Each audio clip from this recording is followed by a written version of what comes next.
Welcome to Cathedral Talk, a podcast about architecture and Minecraft, where we converse to save Notre-Dame.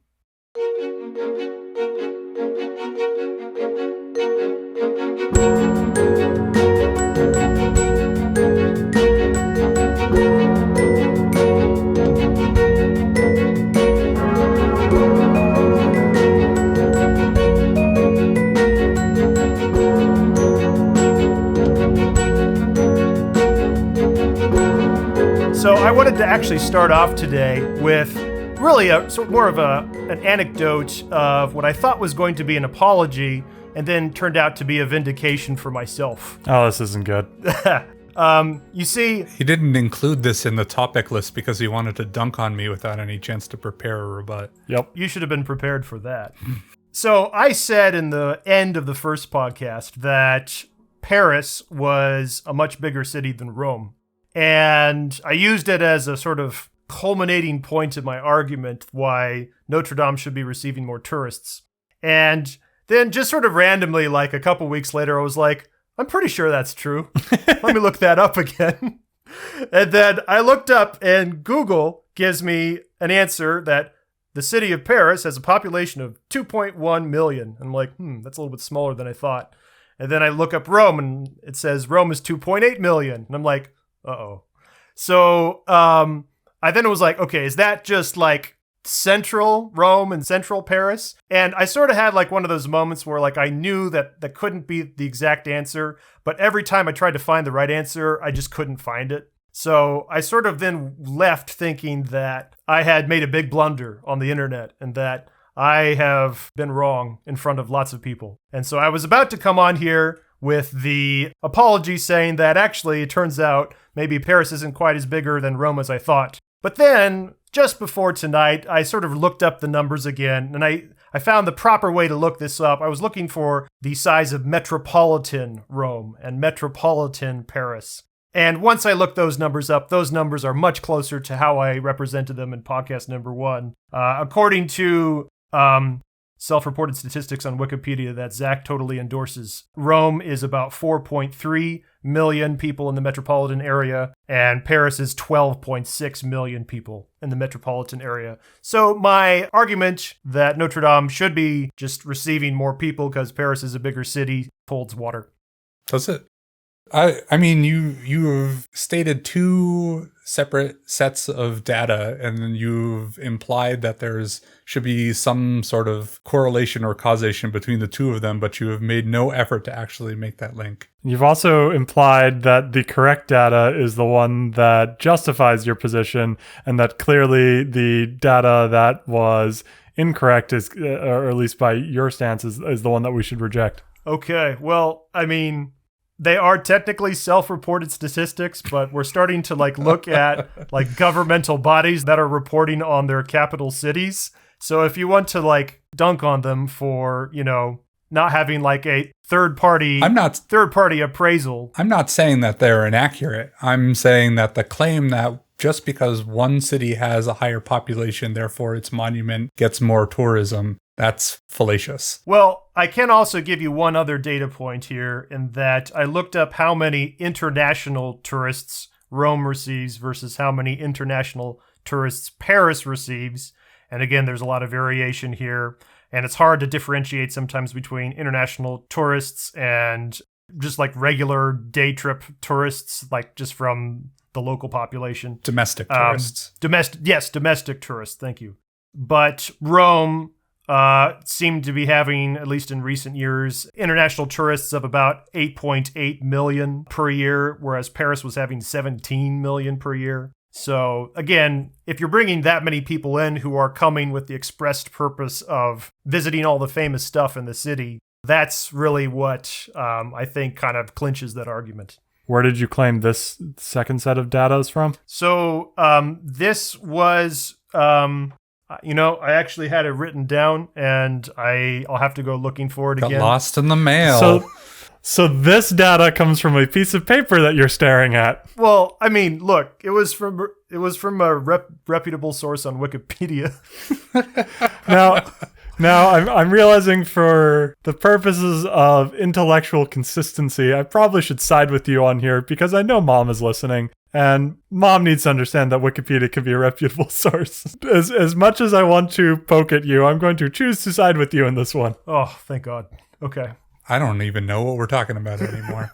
Mom does. That's what matters. Notre-Dame gets a lot of people, okay? That's what I'm trying to say. Yeah, no, we believe you. I agree with the statement a lot. All right. Well, anyway, welcome, listeners. Thank you for joining us for episode 2. It's a miracle that you've made it this far. It's a miracle that we've made it this far. But hopefully we can redeem ourselves a little bit here for as we start to explore both deeply into our Minecraft buildings as well as into topics related to Notre-Dame herself. We're going to start today by looking at actually some builds that I referred to in the first podcast, my original build for Notre-Dame. I played Minecraft in 2011, like I said, when the game was really just in beta stage. And so I was, locked into just a couple materials. So there's really no texturing on this thing at all. But then when you get to all the following stages after that, this is when I sort of started to copy and paste the cathedral in creative mode. There really are 4 stages to this build over time. What I have today in 2020 is really nothing resembling what I had in the beginning. And that's due to work both in survival mode as well as work in creative mode, as well as some editors to adjust things to make work faster and easier. But it certainly is a structure that has evolved over time, hence why I call it my Ship of Theseus build. So we got David and Zack here, who I've shared the map with a little bit. So my question is this. When planning a build in Minecraft for the first time, what do you think is really a good place to start with what you should do first for the planning? I think it depends on how far back you want to go. For your builds have split between definite real-world fabrications that you want to replicate inside of Minecraft. And then you also have things that evoke a similar feeling. So in our current survival multiplayer server, you're reconstructing Notre-Dame, but you also have a basilica that you describe as Romanesque that isn't actually a reflection on any particular basilica. So I think the first thing that I would do is I would try to get a sense of what do I want to evoke with my building, a sort of feeling that I want when you're nearby. And then after that, I would look at buildings, not of a particular genre, but buildings that I feel like give me that feeling that I want to have people experience when they're looking at my building. And then from there, I can get a genre of building that I want to create and look at the design elements that are part of that building. And then possibly look at other people's builds in Minecraft that are part of that genre. Like what blocks did they use? What textures did they use? Like how big do I want to build it? What's the time investment that I want to put into this build? Only after that do I start thinking about size in blocks and also floor plans. I like your starting with dare I say, almost like a spiritual answer, when you say, what are you trying to evoke? That makes a lot of sense. As the person here who has done by far the least amount of building in Minecraft, and the things I have built are by far the least impressive, it makes sense to me of things that I might be doing wrong. Because I do tend to think about how big I want to do it first before really thinking about any larger existential questions than that. Man, I was going to say that I have an answer written down on this paper, but the way Zack phrased that was just so much better than anything I had written down here. So I'm not really sure I even need to continue with this conversation. Zack, you have a way with words. Thank you. You're left speechless. By your own speech. No, thank you. Thank you. It's concise. It's pithy. It's direct to the point. Thank you. You know exactly how many words to use. I'm just thinking of, there's a mathematician who's like, I'm sorry I wrote you a letter this long. It would have been shorter, but I didn't have the time. That's Lincoln, I'm pretty sure. No, that's Fermat. I'm pretty sure Lincoln said that. That's definitely Fermat. There's a quote from Lincoln. I would have written you a shorter letter, but I ran out of time. I'm sure many people have said, I just said it. You can quote me on that. There's a quote that Fermat said, I've got a wonderful proof to prove this, but I've run out of space in this margin. Oh, that's not what I'm talking about. That's different. No, it's not. That's the same thing. No, it's it's not. definitely not. And also, there's a funny joke about that because he's trying to prove for n greater than 2 Right. on the theorem, but he's only writing in an n equals 2 plane. So he doesn't have enough space to write the answer. I got that joke, He sort of. he needs more dimensions. He needs more dimensions. The margins of his notebook don't have enough dimensions for him to prove his theorem. Meanwhile, the Lincoln thing, I'm sure Lincoln said it, but Lincoln wasn't the first. bringing in my area of expertise rather than you mathematicians. What he's trying to convey is that to come up with the best way to write something, you have to continually revise and revise. If you just spew out everything that's in your brain, which is what you're going to do when you don't have as much time, you're likely going to end up writing more. That doesn't sound anything like what I was thinking about. All right, this is from NPR. In his letters, French philosopher and mathematician Blaise Pascal famously wrote, "I would have written a shorter letter, but I did not have the time." Well, now I've got to find out if I'm making up fake things. No, I'm not saying you're making up fake things. So let me get this straight. We all heard the quote, Yeah. and then we all immediately jumped to an entirely different person. Zach and I both went to mathematicians, and David went to Lincoln.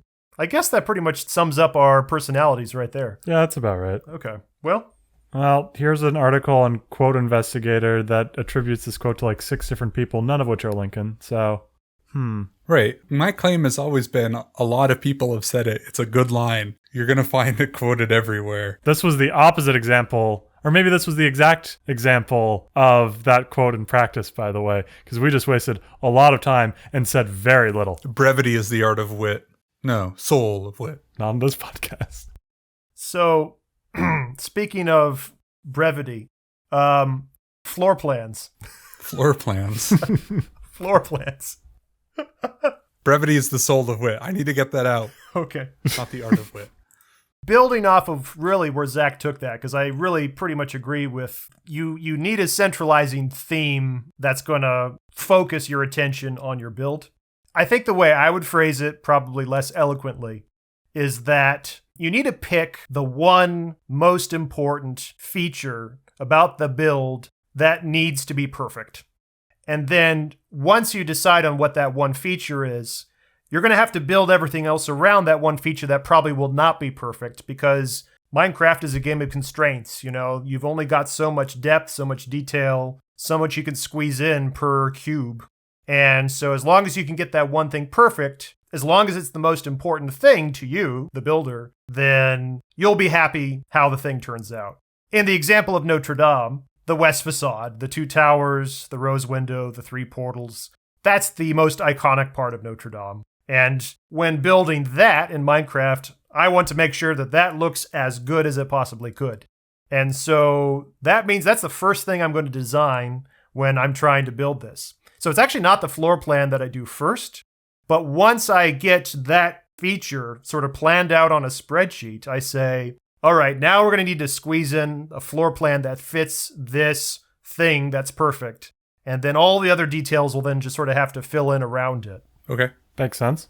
In addition to that, though, there is a bit of a contradiction to what my second piece of advice is, however. And that is, not only should you definitely focus on what you feel is the most important feature first with planning it, but you should also, in my opinion, when you're actually building the thing, try to save the most enjoyable part of the build for last. Because if you do the most enjoyable part of the build first, you're going to very much run out of motivation in your, steam to get the thing done. So it's kind of a bit of a contradiction, because quite often the thing that you really enjoy about the build is like the central thing that you want to be perfect. So I guess it depends on how good you are at motivating yourself to get the thing done. So to put this in terms that Dad would understand, you plan the birthday meal around the cake, but you don't eat the cake first, you eat the cake last. Actually, that's pretty much it. Yeah. Well done. Sheet cake. Sheet cake. Half sheet cake. Depends on the year. The way that I like to build is I like to have easy wins achievable in a short period of time. So every time I go in to Minecraft to build, when I'm finished with a segment, I can look at it and be happy that I have completed that. And it's just a small little segment, and it's just through the completion of the small little segments over and over and over again, I get the final construction out of that. If you look at how all the people in the Minecraft community build large mega structures, it seems like everybody has a different way to get started. If there was a common theme, however, how I would maybe state how most people tend to build, it's almost always do the outside and then fill in the inside.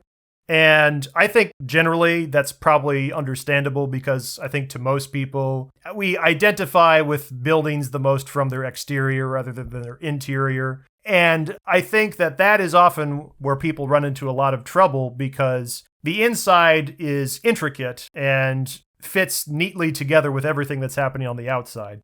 And if you just sort of put off doing all the inside work with your floor plan for too late, you're going to have some possible inconsistencies that will be not what you want. That's an interesting parallel for how that might work in real life. Obviously, in real life, presumably, if you're doing your job right, you have full plans of what you're going to do inside and out. But then by the limitations of the actual construction process, obviously being far more cumbersome in real life than it is in Minecraft, you're greatly limited in the sort of decorative work that you can do inside until the outside is complete. So it makes sense that people would mirror real life a little bit in that way. Well, Minecraft provides you this bizarre opportunity to construct the inside before you've constructed the outside.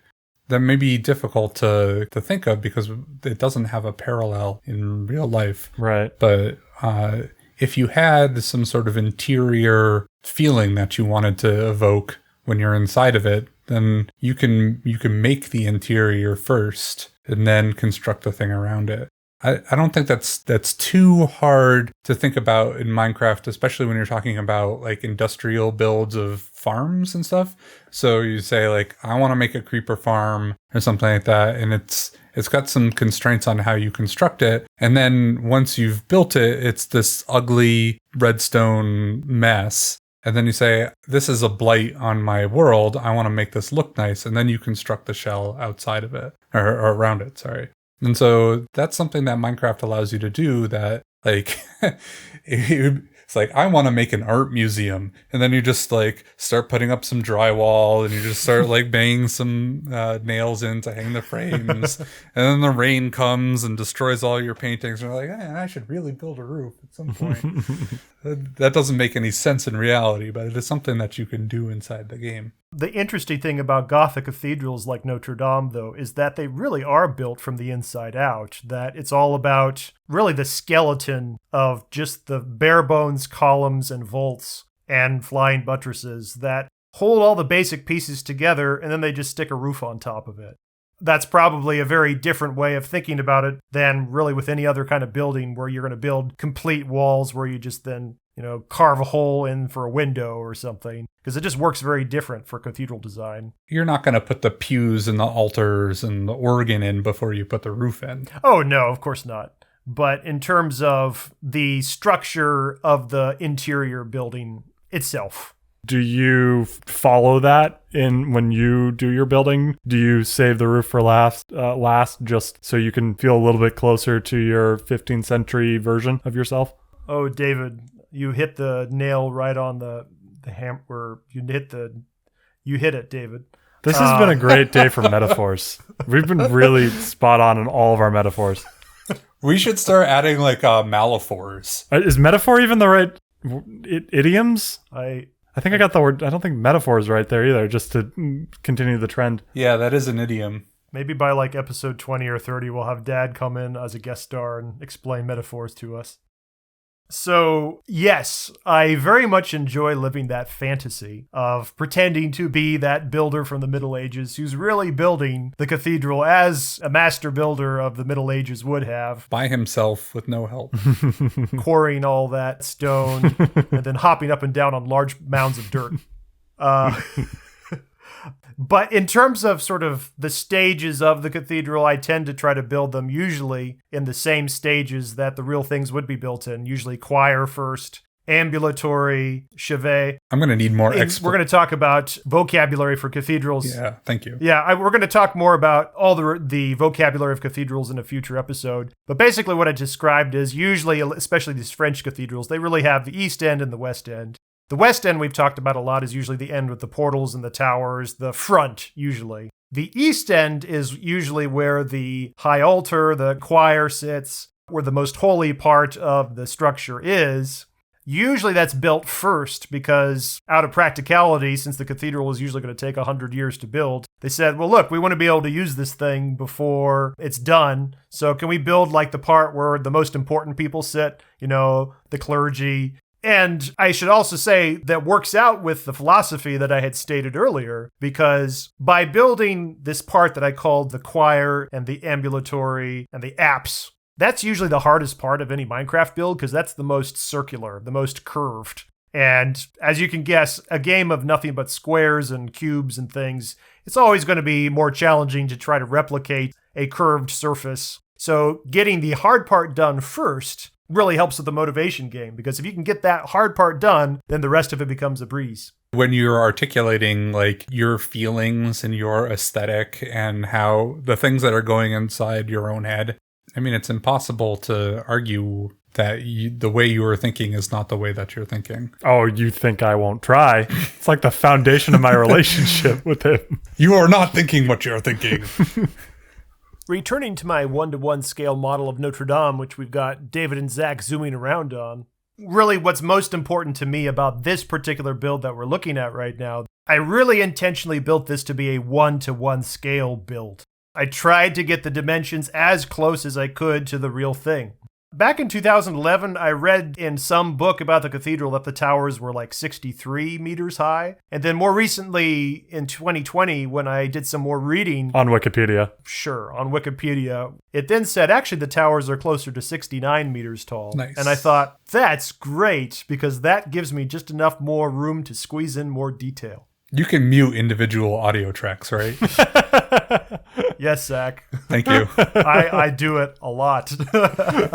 Excellent. That means you could say a lot of more crass things that distract Tom that won't make it in. But Tom just is weirdly giggling at things, and you wonder why. Okay. I would say that anybody who's tried to build something architectural in Minecraft is probably aware that it is way easier to build designs that have an odd dimension in each direction, rather than an even dimension in each direction. Originally, if you look at the Notre-Dame build I built, both in length and width and height, it was always an odd number. And quite simply, that makes it easier because you have a middle block. It's really difficult in Minecraft to get builds looking good, especially symmetrical builds, when there is no middle block. I think there's just something about the need to have sort of that center. If you take that away, it becomes a lot more difficult to rectify that. Although I have been brave when it comes to our new build in game right now, because I am taking the plunge and I've made a completely even build for our 2-to-1 scale Notre Dame, and so I'm eager to see how that turns out. Do you have a justification for why doing that other than it's challenging? I do. There was a couple particular reasons. I think the most notable one was I was trying to get a really nice design for the rose window for the new build, the 2-to-1 scale. In the center of the rose window is sort of like a hollow center of glass with a stone border surrounding it. And the most satisfying design I came up with was 4 blocks making up a square of glass surrounded by 1 block thickness of stone. That was just an even design. And I said, well, if I run with this, can I make it work? And there's definitely sacrifices that are going to happen from that. The roof is not going to come to as much of a point as I would like because there's no middle block. But you could put like 2 stairs next to each other. Yeah, you can do that. But when the roof is at a pitch that is higher than 45 degrees, the stairs will still not quite feel perfect. It'll be close, but not absolutely perfect. Also, the spire will have to be off-center by a block because the spire, there will be no middle block to put the center on. Again, since it's going to be such a large build, these will be pretty imperceptible differences. But this all kind of goes into that theme I was talking about last time, where Notre Dame is actually a very asymmetrical building, and I'm trying to embrace that asymmetrical idea and feel by making some of these weird decisions. As we continue to view my one-to-one Notre-Dame build in Minecraft, different copies are placed side by side just so we can tell what the thing looked like from one year to the next. And the sequence culminates in 2020 when I've just recently given the build a facelift. So as you're flying from the early builds to the final build, what changes both in philosophy as well as in the game limitations do you see from one build to the next? Well, the most obvious, just to get it out of the way, is partway through was this on your 2012 build. You add a spire, which is not present in the first couple. Oh my god, you won't believe how many YouTube comments I got that were all like, you left out the spire, you left out the spire, you devil, you left out the spire, like over and over again on that YouTube channel when I posted that in 2011. And I was like, guys, Minecraft map height, only 64 meters above sea level, and the spire needs to be way more tall than that. I could have put in a really stumpy thing that would have looked terrible. Or sunk it into the ground. Or I just left it off, which was still terrible, but not as terrible in my opinion. What I see going from build to build is a diversity of blocks in the build type increases. And then once you cease caring about being able to replicate it in survival, a lot of your blocks get much more expensive, not just in the diamond blocks that are in the third build, which congratulations if you did that in survival. I did not do that in survival, no. No, I know. The detail work just goes up dramatically, particularly in the 2020. One of the nice things is stained glass finally exists in the game at this point, which adds a lot. One thing that makes a slight problem with Minecraft in terms of reality to life is that the stained glass still looks good on the outside, whereas in real life, stained glass looks very dark from the outside. One thing I did want to point out, though, to sort of wrap up our quick little tour here, that is different about the first three builds and then when we got to the final one, is that the first three were completely symmetrical, whereas the final one is asymmetrical. And this is on a 1-to-1 scale build where I had to make a lot of compromises to really squeeze it into that dimension of what the real thing is like. A lot of people have built Notre-Dame in Minecraft, which is fantastic. I love looking at what other people have done. Most people build them bigger than this one. This is a relatively small build in comparison to what the community usually does whenever anybody decides to build it. And the reason is because it's very difficult to get those flying buttresses to look good when they're just 2 blocks thick. You're going to have these off-center buttresses where, it doesn't line up in the middle. It only lines up to one side. So there's a lot of sacrifice I had to make to get it to squeeze in there, but, I sort of focused on what was most important and threw out what was least important. I'm kind of disappointed that your organ doesn't have note blocks. Yeah, I might have to pull you in on that because I'm not good at that programming, but I should do that.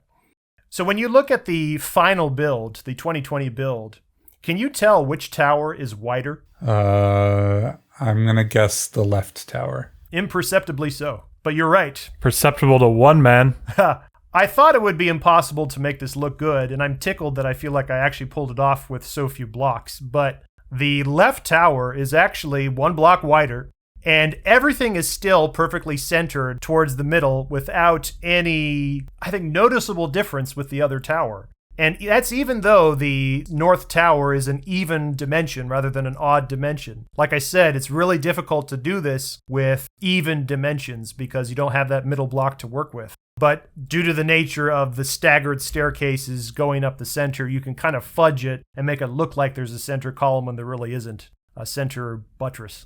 Kind of feels like when composers hide jokes into their music that only other composers can get. No one can tell that you made it 1 block wider, except apparently Zack. Maybe someone who knows that specific detail of Notre Dame can figure that out on their own too. The arch in the portal kind of gave it away. The one on the left, the diorite arch, is 2 blocks at the top, and the stone bricks for the right portal is only 1 in the middle. Well, and I think that's exactly how people who look at real Notre Dame start to notice the asymmetry. It's probably true. Because that's the most distinct feature that is clearly not on the other side. That north portal has that weird triangle above it, and the south portal does not. And you're like, oh, that's asymmetrical. I wonder why they didn't put that there. And then your eyes slowly go up the west facade, and then you realize at the next stage, above the King's Gallery, oh, those windows are a little bit wider on the north side than the south side. And you go up to the tower, and you're like, you know something? I don't think those towers are actually the same width. and then the glass shatters and your whole world crumbles under you. Or at least my world did the first time I saw it. Yeah, use the first person, not the second person. Right, sorry. But my world came around, and I very much like it this way for all the reasons we discussed last time. Rebuilding Notre-Dame. What do we think about rebuilding it just as it was before the fire versus building it with some new details that were not there before? We actually have some images from the internet that the internet concocted hours after the fire occurred for suggestions on how we should rebuild this thing. And we're going to sort of pool our thoughts together on what we think about some of them. Spoiler alert, they're almost all bad. I thought the one that was just a pure bronze sculpture of the fire itself. I thought that was in great taste. That's got to be one of the bigger trolls of 2019. The quote here is good. Some say we should rebuild the spire as it was originally. Others say we should design a new one. So, let's build a new one as it was 8 days ago.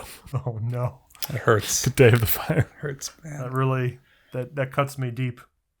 I mean, there's a lot of very modernist interpretations with a lot of these builds on how people said we should rebuild the roof this way or we should rebuild the roof that way.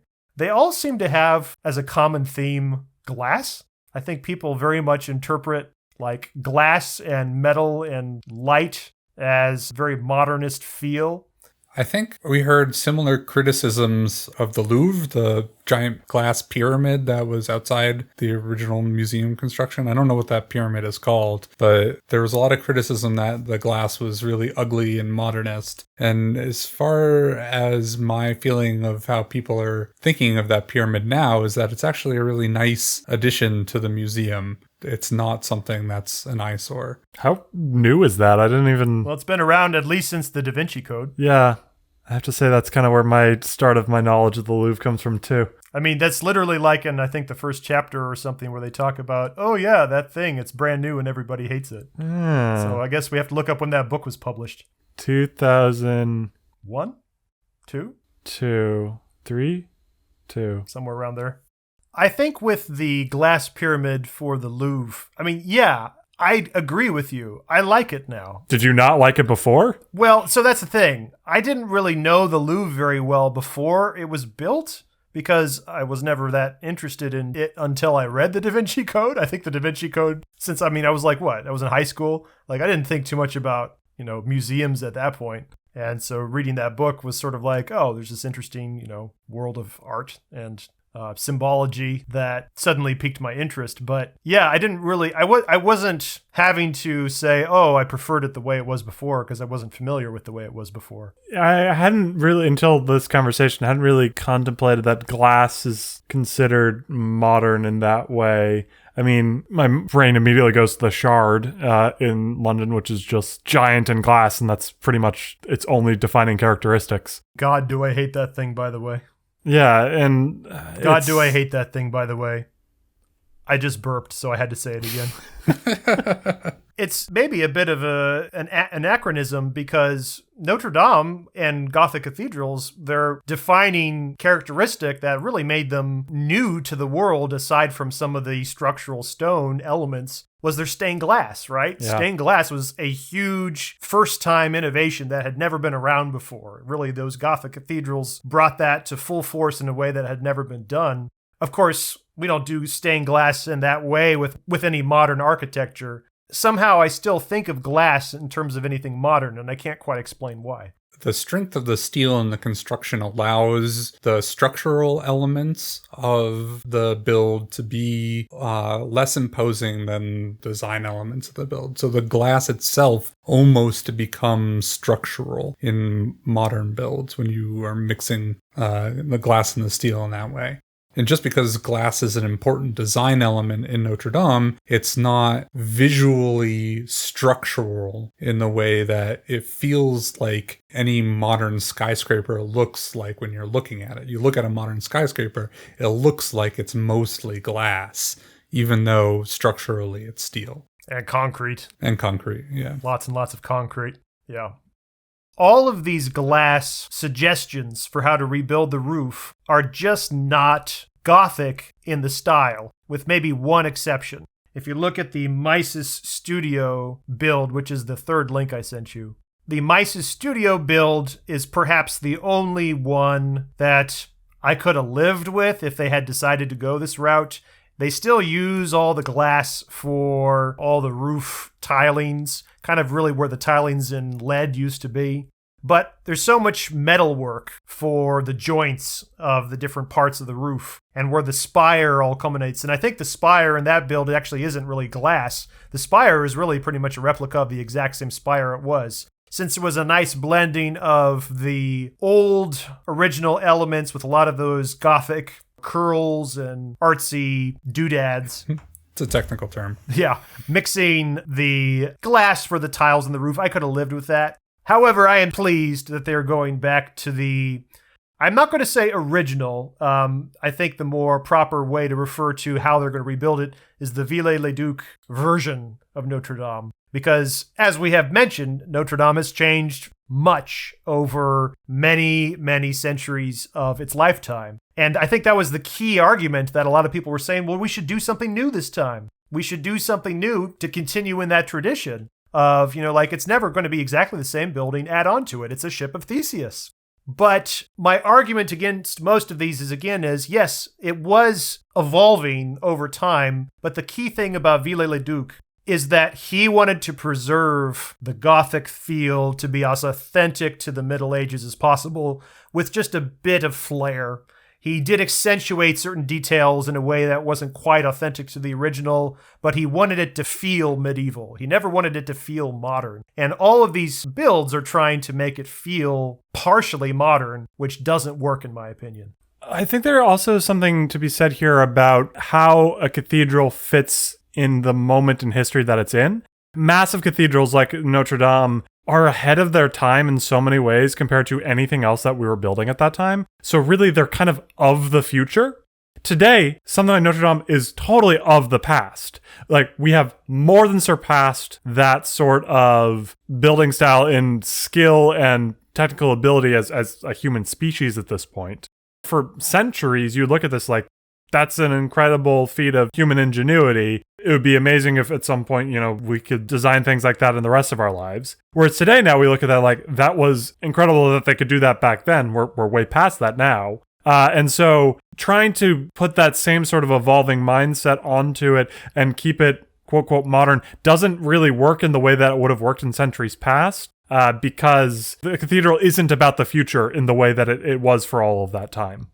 Yeah, absolutely. I love that point you make where, from their perspective, when it was built, it was futuristic.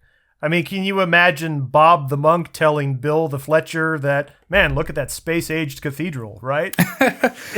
From that perspective, it's like it was completely ahead of its time for them. And, it's a weird try to get our heads in that because they feel so old to this day. I feel like Zack might feel the opposite. If you're trying to replicate the feeling that it evoked when it was created, and you're saying that the feeling that it evoked that when it was created was that of something futuristic, wouldn't you then want to evoke the feeling of futurism? I don't think that today we need to try to evoke what it felt like in the past. I think it is perfectly appropriate that a modern audience looks at that and feels something entirely different than what it used to be. I think it's entirely appropriate that when it was built, it evoked a sense of moving towards the future, whereas today it is a reminder of our past. And I like cathedrals because they are a reminder of our past. I think they should continue to evoke that sort of feeling. Yeah, I agree that you were consistent. I was just surprised that Tom agreed with you on that, because Tom was saying, I want something that evokes the feeling that they felt when they constructed it. And I don't think that is what you were claiming at all. With Tom, it's I'm going to psychoanalyze him. Oh dear, here we go.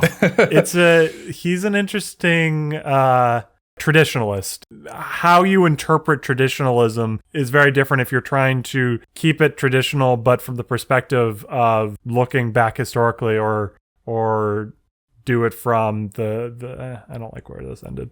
I mean, I think the most surprising thing is that Tom agreed with you on anything at all, ever. There we go. Thank you. You brought it back around. To defend what I said, in that I agree that it's important to put ourselves in the mindset of it was very new and ahead of its time. But at the same time, there is a very definitive style to how it was built, and any rapid diversion from that style is not good. The clearest example I can think of when this has been done is something that's no longer around. Old St. Paul's Cathedral in London burned in the Great Fire of London in 1666. It was a Gothic cathedral that had a lot of issues. It was huge. It was extremely tall, had a spire that fell actually before the fire because it was kind of structurally unsound. But it was kind of a big old church that the Londoners sort of thought and said, we don't like this church that much when it came time around the 1600s. And they started to do weird things to it. They perverted the facade of it to have Roman and Greek classic columns. They really tried to classify. That's definitely not right. That's definitely not a word. They definitely tried to adopt the classics, renovating the building in a lot of ways. In fact, Sir Christopher Wren, if I remember correctly, had a plan to really remove a lot of the Gothic elements in the whole building, which he was going to set out and do for this revival Baroque period that he was a part of. But then the Great Fire happened and burned it all down. And when I see the pictures of of that old St. Paul's and what they were planning on doing to it, man, I just want to weep for it. It looks terrible. I recently read in Vox as well that we can put in show notes if we're doing those.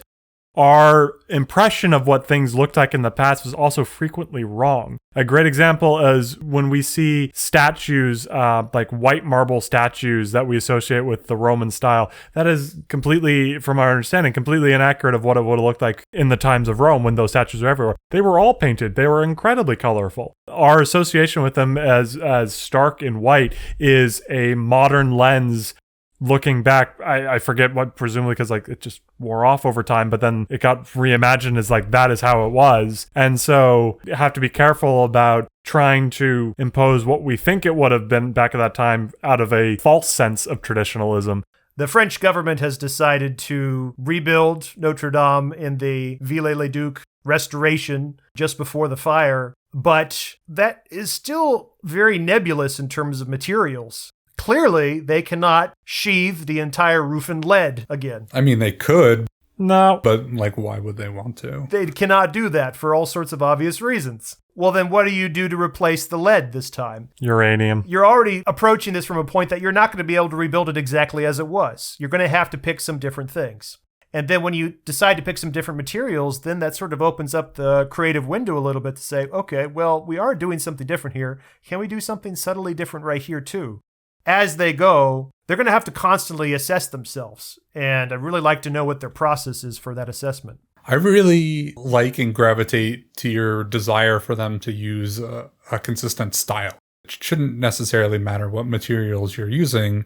If you're trying to evoke the style, then you can use concrete, you can use plaster, you can use linoleum tiling. The materials itself should be in service to the style. The style is the most important part of it, and whatever materials you use should be in service of creating that style. You shouldn't be so locked into the materials themselves. It's not what it's made of that makes the style. Oh man, it's so funny you said that too, because usually one of my biggest mental blocks when building these things in Minecraft has always been oh, that would look really good if I used wool for that wall right there. But it's wool. It's not stone. I can't get over that mental block of it's a video game, Tom. It doesn't matter what the engineered name of the block actually is. Use what looks good, damn it. In the case for the actual building, I really am hoping that they decide to, frankly, use more fire-resistant materials, more structurally sound materials to replicate a roof that looks like the old one, but has a lot of advantages to what it used to be. And I admit, I'm very mixed in what they've actually decided to do most recently, because there's been a lot of stories that have come out about how that they've hired these fantastic carpenters and craftsmen who are employing middle-aged techniques to replicate the original trusses of the roof out of wood. In fact, they did a replica truss of one of the trusses in Notre Dame in front of it, I think just in the last month or two. I think they have decided to go with using original French wood to sort of rebuild the roof as it is. And in some ways, I find that super romantic, and I think that's so cool that they're using the medieval building techniques because they want this to be authentic. But I'm also like, man, I don't want this fire to happen again. I don't want this fire to happen again. I mean, if the fire happens again, it just employs all of those workers in order to rebuild the roof and put money back into the French economy. That's their whole plan. They're going to build the roof so that it burns down so they can just keep doing it for perpetual employment. And I think this perfectly matches into our donation drive. Tom, take it away. So we're trying to raise money for Notre Dame. Give generously. See, I was saying something Keynesian, and you warped it into something Machiavellian. We'll talk more about money in a little bit. But I really would like to know, what do you think about rebuilding the roof out of wood? Do you think it's a good idea or bad idea? Because I'm so torn on this. Yeah, I think that's fine. Plenty of buildings are made out of wood. Yeah. There's definitely ways to do it that would be better than what they did in Notre Dame. And a lot of it was not. It was the fire suppression system was awful. It wasn't just that the materials were flammable. Lots of materials are flammable. It was a cascading series of failures. And you can solve for a lot of that and still potentially use slightly more flammable building materials and accomplish the same thing. Yeah, I don't think any of us are advocating putting asbestos in the walls. I mean, I think you're right. I think if they do it well, and my guess is considering the risks that they are now intimately aware of, they probably will do a pretty safe job. But there's also just something to say, like, wood, I think it's a miracle that the roof lasted 800 years. Like, at some point in the next 800 years, I think any wooden roof is more likely to burn than to not, just because of the law of large numbers. And I guess I would like to think that this cathedral is more eternal than that. But it is, right? Because it survived fires already. And so I don't want to sound callous, but the problem of fires in the history of the cathedral isn't an existential threat. It's just a temporary setback to the cathedral. And so I don't think you should be afraid of fires to the degree that it sounds like you are. One particular detail that I really want to know about is the state of the twin towers of the west facade. Because if you recall back to the fire, the night of the fire, probably the scariest point in that fire, at least for me, was when I saw that the north tower caught on fire. That's the tower that holds the 8 lighter bells that were recently installed just in 2013. It's a completely wooden structure on the inside of that tower, the bell frame, the belfry that holds all those bells up. We're talking massive timber, massive frames that are holding these multi-ton bells all in place. That frame caught on fire. I saw it on the news. There was flames leaping out of that tower. I have been trying in vain to find photographs of the current state of that North Tower. And I have not found almost anything. Yeah, they don't. I remember looking too. They don't seem to have publicly posted anything. Yeah, I think I saw one, maybe, where it looked like it was one picture of one of the bells. It was a very small picture, and it looked like I could definitely see some scorching on some of those wood timbers of that bell frame. And I really want to know, what's the plan? You know, is the frame still in good enough shape that they can just leave it as it is? Or is there enough fire damage to that frame that, so are they going to have to dismantle the entire belfry and then put in, you know, new wood for all the parts that have burned down? I was very thankful that the South Tower, as best as I can tell, and from what I remember witnessing, did not appear to catch on fire. The winds were not blowing towards the South Tower. And the South Tower is where the great bell Emmanuel is, which is the one really old bell and the most beautiful bell in that whole tower. We will talk about bells another time, but I was so glad that that bell was saved from the fire. And as far as I know, that bell frame should be just fine. So you have opinions about what material should be used on the exterior for the roof, and wood is a reasonable construction material to construct the belfry out of. Would you be so upset if they chose a different material? I guess I'm just trying to figure out the difference between your opinions on like exterior versus interior design choices, right? If like they made the frame out of like steel or graphene or something like that. Because it's also interior that's not visible for the most part. Yeah, again, generally for non-visible stuff, especially in like these upper levels of the roof, And to an extent, the towers, I am a little bit more okay with just using modern materials. Again, like you said, as long as we're maintaining the style of the building. I think that you're not going to be sacrificing any of the traditional work of how the cathedral's structure itself stands from stone, because Gothic is a stone methodology. The whole way the stone skeleton fits together is the fundamental way Gothic works. And so everything that was lost in that fire, with the exception of some of the vaults that collapsed and some stone damage at the top of the thing, we're talking about stuff that I feel like doesn't violate what Gothic architecture is. If you used concrete instead of stone, would that be sacrilegious? I would have some problem with that. Yeah, I would say let's use some traditional stone. That one is a little too far for me. But if you might have, I don't know if you've heard of this cathedral before, but the Cathedral of, oh gosh, I'm going to say this wrong. I want to say Reims. It's in France, but it was a cathedral that's also in France. It's a very famous one that was struck by shells in World War I, and its wooden roof burned. They rebuilt it out of I-beams and concrete. So I have no problem with that. And so for the same reason, I think I would have no problem with doing the same thing with Notre Dame's roof as well. Of course, when the cathedral burned, lots of people came out to pledge money and donations to repair the cathedral. But as you know, there's a difference between pledges and cash. And while a lot of that money has finally come about to pay for reconstruction and restoration, I don't think they're still quite close to that $1 billion pledge donation threshold that they were predicting. And there's a funny sort of fact about restoration that we're going to have to talk about some other time, that restoration, as far as I can tell, is just way more expensive than building something from scratch. Like if you took that $1 billion and said, you know what, let's just build a replica Notre Dame from scratch, I bet you they could figure it out and do it with no problem at all. But if they said, let's take the old Notre Dame that we have right now and fix it up as best as we can to insert new elements with the old to make it appear just like the original, honestly, I think it sounds like that costs way more money. And so with that fact in mind, this is going to be a long project for many years. And so that's why we've started this podcast, so we can raise awareness and hopefully encourage some of you to donate on the behalf of the podcast. So let's do it. Let's raise $1 billion. We can do it. Rah. Rah, rah. That's getting all cut.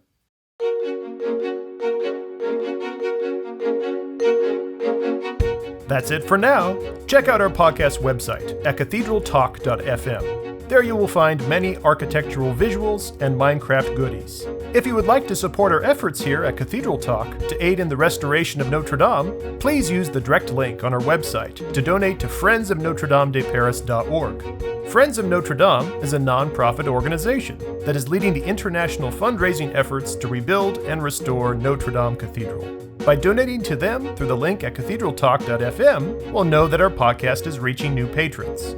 As our own Minecraft project progresses, we'll be sure to share plans, screenshots, and videos for your own visual palette. Good day and happy building.